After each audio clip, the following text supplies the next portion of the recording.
ជន់ស្មងនឹងភាពជឿជាក់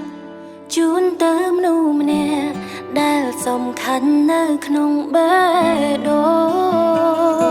ងតែអ្វីព្រួលប្រែនេះបញ្ចប់ស្នេហ៍ចាងចេញទៅគ្មានអាល័យឯខ្ញុំត្រូវគ្រងរីងរៃអ្នកផ្ដាច់និស្ស័យទាំងចិត្តដែលកំពុងស្រឡាញ់តើនាងមានដឹងទេ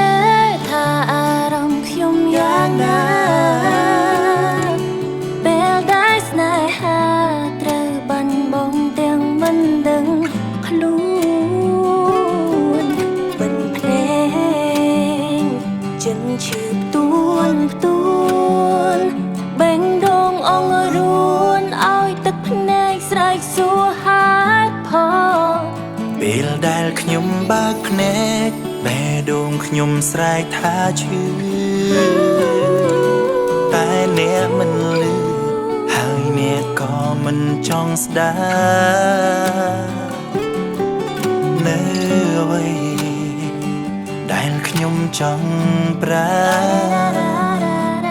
ព្រោះបេះដូងអ្នកនៅពេលនេះលែងមានខ្ញុំហើយ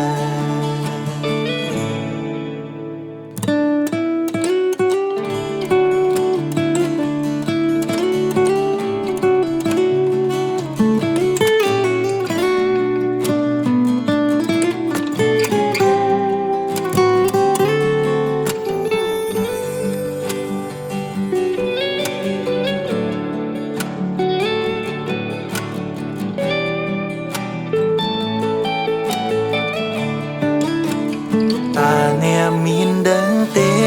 ថាអារម្មណ៍ខ្ញុំយ៉ាងណាពេលដែលស្នេហា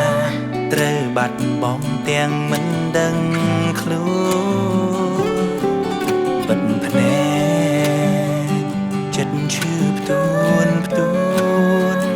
បេះដូងអង្រួនឲ្យទឹកភ្នែកស្រែកសួរហេតុផល